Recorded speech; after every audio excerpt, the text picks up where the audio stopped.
Okay, I have finished reading out loud The Rover Boys in School by Edward Stratemeyer, and I'm sort of in between at the moment, so I'm going to read some of the profiles from a book I'm just reading at the moment, an ebook I'm reading, a 1908 book called Priests, Prophets, and Kings by Alfred George Gardner. This book is written by, he is a newspaperman, essayist, and kind of activist, I guess, as well. He actually was the chairman of the Anti-Sweating League, an advocacy group which campaigned for a minimum wage in the industry, as well as, I think, actually proper working hours. Yeah, I'm gonna read a section from it because I haven't got. I want to make sure I pick the right book before I dedicate myself to something going forward, and it's Tuesday, so let's just do this. This way I get a little bit of more reading done of Prophets, Priests, and Kings, 1908 book. It seems to be like a collection of essays. Does it actually have an entry in his thing? His books. Yes, it does actually. Prophets, Priests. Oh no, it just goes to the actual book itself. I will go back. All right. So yeah, let's read. This is 43% of the way in on page 149. We just finished up with well, let's just go ahead with what we're doing. We're going to do Lord Mrly of Blckbrn. Lord Mrly is the only double first of his time. He is perhaps the only double first since Burke. Other men have won distinction in more than one field. Canning wrote verse, Disraeli wrote novels, Macaulay was an orator and a historian, as well as a statesman. Gladstone discussed Homer as vehemently as he discussed Home Rule. Lord Rosebery has trifled as piquantly with letters as he has with politics. Mr. Balfour has spun cobwebs in covers as well as across the floor of the House. But of none of these can it be said that he was in the front rank alike of literature and of statesmanship. It may, with reserve, be said of Lord Morley. That a man, wrote Macaulay, before whom the two paths of politics and literature lie open, and who may hope for eminence in either, should choose politics and quit literature, seems to me madness. I speak from memory, but I think he wrote that letter when he was smarting under his defeat at Edinburgh. The dictum must therefore be taken with reserve, for the grapes were sour. We may be grateful for a decision that gave us a history which Macaulay himself compared with Thucydides' Peloponnesian War, and which posterity, if it has not ratified that verdict, has placed among the imperishable things of English literature. Lord Morley, with the two paths open before him, came to a contrary decision. In middle age, with a secure European reputation in letters, he rose from the editor's desk and took a commission in the field. He gave up to a party what was meant for mankind, and left the harvest of his teeming brain largely ungarnered. When I see him, I seem to see a row of phantom volumes, books that will never be written, beginning with that Life of Chatham, the promise of which, made nearly 20 years ago, is still unredeemed. And I wonder whether posterity will endorse his decision as it has endorsed Macaulay's. No man ever made a more dramatic entrance into office than he did. The announcement one morning that Mr. John Morley was the new Irish Secretary was the first clear indication of the most momentous departure in policy made in our time. It meant that Home Rule was the official policy of the Liberal Party. It startled the country then. If it could have foreseen all that it meant, it would have been startled still more, for it would have seen that it meant not merely a change of policy, but a political revolution, the end of an epoch, 20 years of reaction culminating in the emergence of the spectre of protection, and side by side with it, the emergence into practical politics of social ideas which Lord Morley was wont to regard as the idle dreams of impatient idealists. For Lord Morley belongs to the past. He looks out on politics with reverted eyes. He has, it is true, more than any other man, the passion of the old philosophical radicals for liberty and political equality. he sat at the feet of John Stuart Mill, and wears the mantle of that great man not unworthily, though with a difference, for the discipline has less the optimism of logic than the master. The spirit of the French Revolution still burns in him with a pure flame. Manchester, the Manchester of the mid-Victorian time, still speaks through him with unfaltering accents. He is the high priest of liberty, the civil and religious liberty of the individual. He stands for a cause that is largely won, but, being won, still needs that eternal vigilance which is the price of liberty, to hold as well as to win. That is his task. He is the guardian of the victories of the past. He is not a pioneer. He points to no far horizon and stands icily aloof from all the eager aspirations of the new time. He will have nothing to do with strange idols. The gospel of social justice that, proclaimed by Ruskin and heard at the street corners, is penetrating into Parliament and changing the whole atmosphere of political thought, finds in him little response. He murmurs, "Impatient idealists," and is still. For reward he has incurred that subtlest of all rebukes, the praise of the spectator. The world of politics is a world of action, of quick resolves, and firm and sudden movement. To hesitate is to be lost. Lord Morley has the hesitation of the man of thought. Hazlitt used to say that you could see the defeat of the Whigs written in the weak, fluctuating lower features of Charles Fox's face, just as you could see the victory of the Tories imaged in Pitt's aspiring nose. So, in the deep-set, contemplative eyes and indeterminate chin of Lord Morley, you see the man who inspires others to lofty purpose, rather than the man of action. In his study, alone with the past or present, he hitches his wagon to a star and rides away into the pure serene. In a set speech, face to face with a great issue, he sounds a note of moral greatness, austere and pure, that is heard from no other lips today. But in the presence of a situation calling for immediate and drastic action from himself, he is like Hamlet, and laments the cursed spite that brought him face to face with a world of trouble. To do great things, one must have a certain fearlessness of consequence, an indifference to responsibility, a fanatical faith, or the gambler's recklessness. Lord Morley has none of these qualities. The gravity and apprehensiveness of his mind revolt against the irrevocable word, and make decisive action an intolerable pain. It is this perplexity of the will, so characteristic of the philosopher in affairs, that is perhaps the secret of Lord Morley's admiration for Mr. Chamberlain, for we all admire most that which we have not. He sees in him the quality of decisive action at its highest. Mr. Chamberlain never doubts, never hesitates. He risks his whole fortune on the cast of a die. He does not pause to think. He acts. He has no yesterdays, no moral obligations. Do the principles he has professed stand in his path? Then so much the worse for his principles. He discards them as lightly as the mariner disburdens his ship of the ballast in the hold. His days are not, like the poets, bound to each other with filial piety. He does not care what he has said. He only sees the instant strategy and adopts it. Action, action, and again, action. If it is necessary to burn his boats, he burns them on the instant. If it suits his purpose to change his coat, he changes it and is done with it. If his purpose can only be achieved by a war, then war let it be. No situation so obstinate but he will unloose it. Familiar as his Grdnr, if in no other way than the sword, he is the horse in blinkers. He sees neither to the right hand nor the left, only to the goal ahead, and to that he flashes like an arrow to the mark.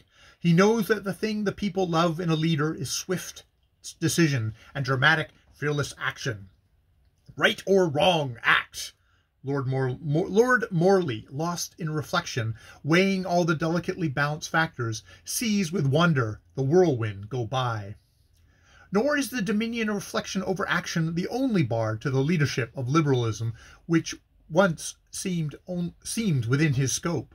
For his reflection upon life is touched with an abiding melancholy which differentiates him from his masters, who saw in the triumph of reason and logic the solution of all the problems of society. He cultivates no such confident optimism, but seems to detect in modern life the odor of decay, to see our civilization not lit by the auroral light and bursting to perfect and enduring forms, but passing into the twilight whither the gods have vanished. It is of the late Lord Salisbury that he sometimes reminds one, though he has nothing of the grim acidity of that statesman.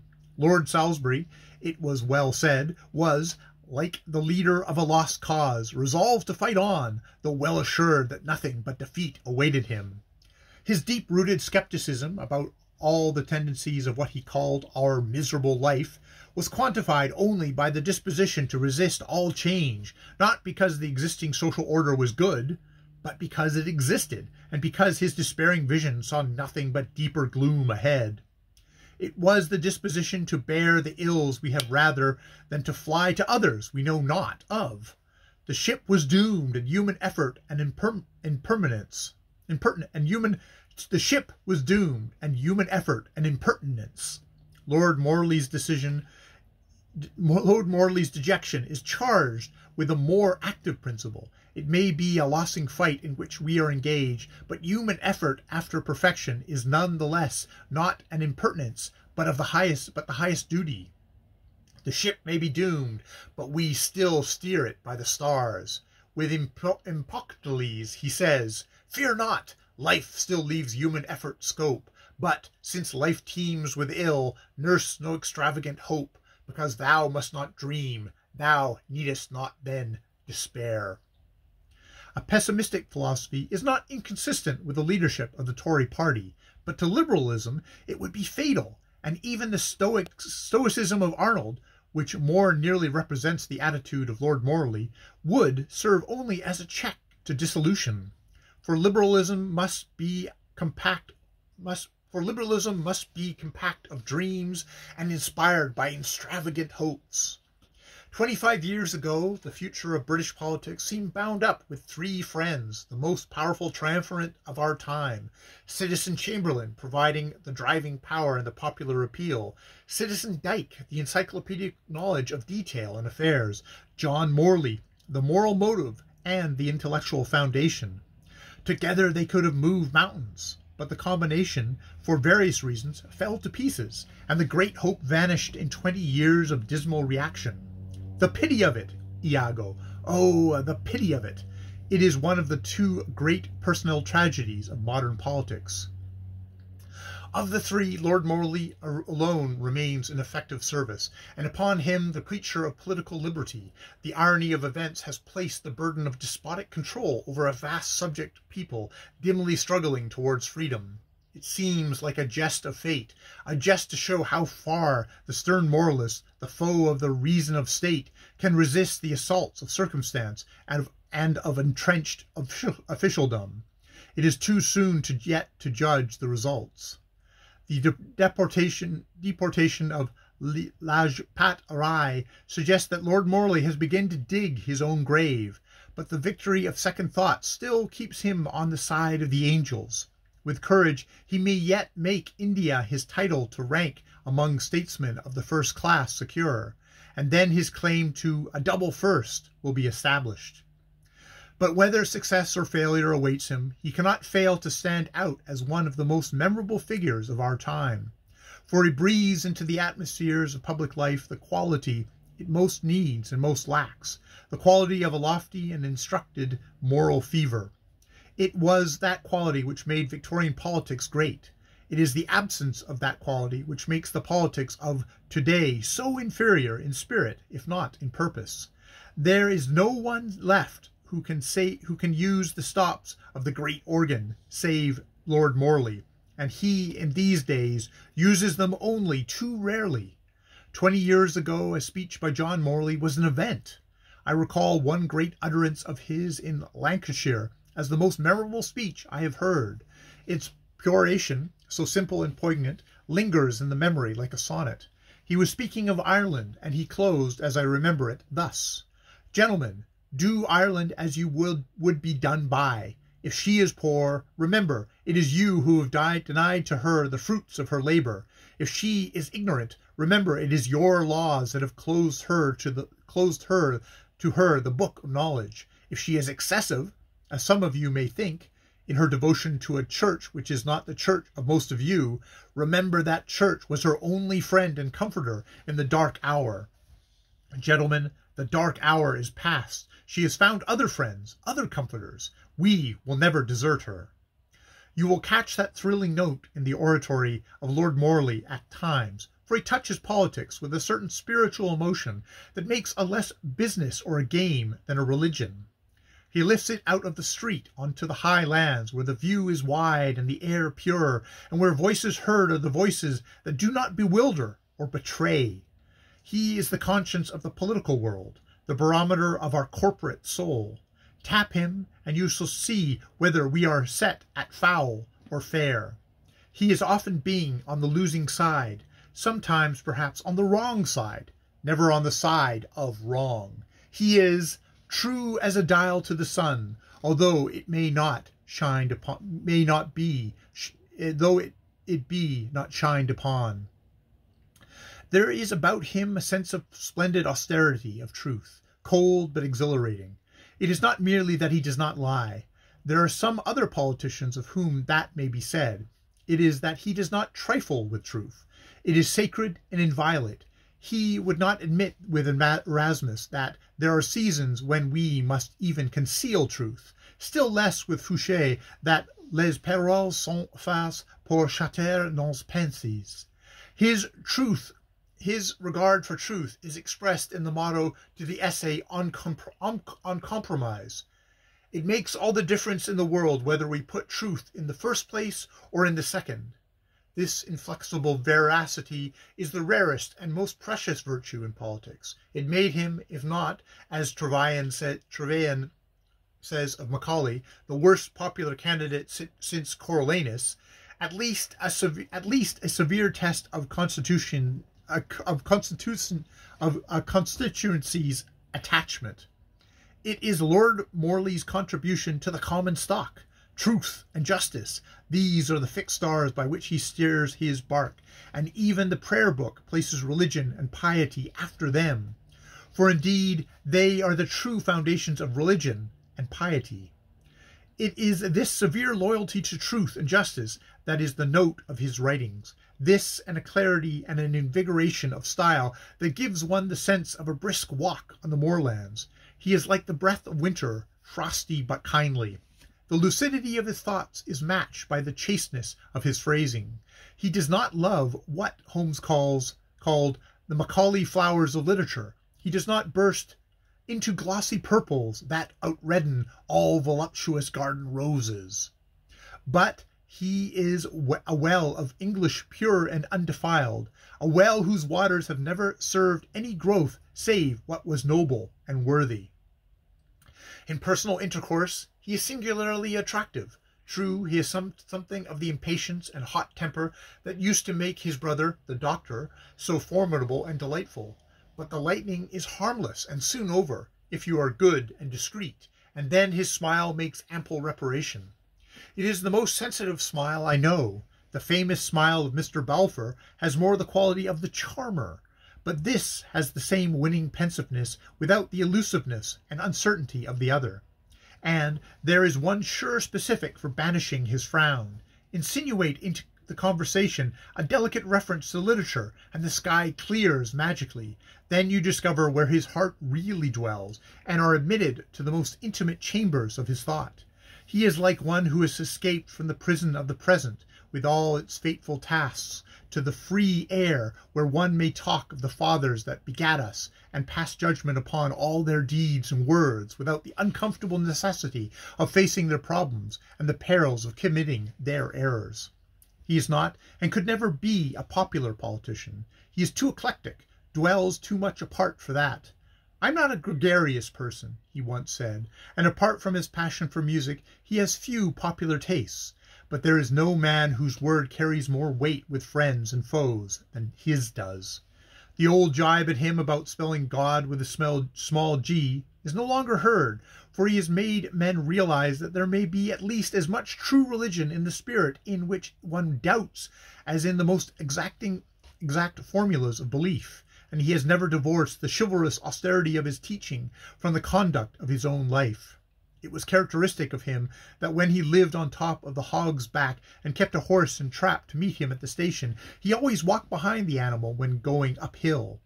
When men disagree with him, they do so with searchings of heart, for he is clear of the oak and the pine scrub, and out on the rocks and the snow. And perchance his vision is most true. He brings to the considerations of politics that historic sense which is most rare and valuable element in contemporary criticism. He seems aloof from the dust and heat of the conflict, watching the unfolding of a new chapter in the internal drama of things, and making his comments not in the spirit of one of the actors, but with the cold detachment of the Greek chorus. The alarms and excursions of politics, its subtleties and stratagems, do not appeal to him. He is not conscious of them, has not the celerity of mind that moves with ease amid the tortuous labyrinth. He is stiff and remote, irritated by the asperities of the game, scornful of its expediencies. His true place is with Burke on the back benches, applying the test of eternal principle to the momentary task, rather than with Walpole on the Treasury bench, seeking to make principles bend to the necessities of occasion, and basking his calculations on the foibles and follies of men. So yeah, that is an essay by Grdnr on John Mrly, 1st Viscount Mrly of Blckbrn, born in 1838 and died in 1923. A British liberal statesman, writer, and newspaper editor. It says here he was initially a journalist in North England, then an editor of the newly liberal-leaning Pall Mall Gazette from 1880 to 1883, elected to Parliament in 1883, Chief Secretary for Ireland, Secretary of State for India, and Lord President of Council between 1910 and 1914. Mrly was a distinguished political commentator. This is all from Wikipedia. Mrly was a distinguished political commentator and biographer of his hero, William Gladstone. Mrly is best known for his writings and for his reputation as the last of the great 19th century liberals.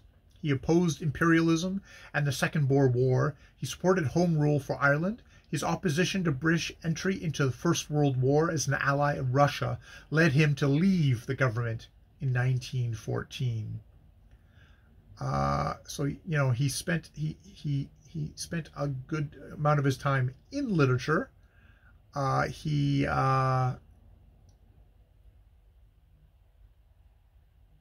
did a Life of Oliver Cromwell.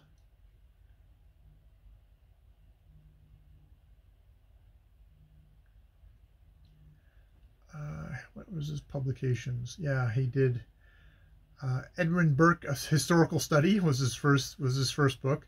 On Compromise, Diderot and the Encyclopedias, Burke again, Life of Richard Cobden, Aphorisms, delivered before the Edinburgh Philosophical Institution, Walpole, Studies in Literature, Oliver Cromwell's 1900, The Life of William Ewart Gladstone, 3 volumes in 1903, Notes on Politics and History, and Recollections, 1917.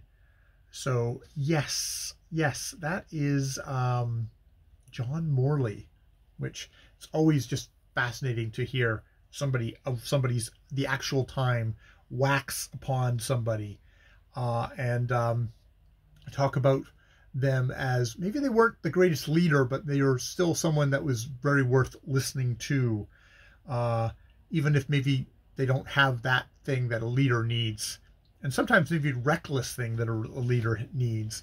There was an earlier one in here of David Lloyd George, who is just like action, like super quick, super nimble. Like the second you need to act, you need to burn the boats on the beach, he'll do it in an instant, no second thoughts.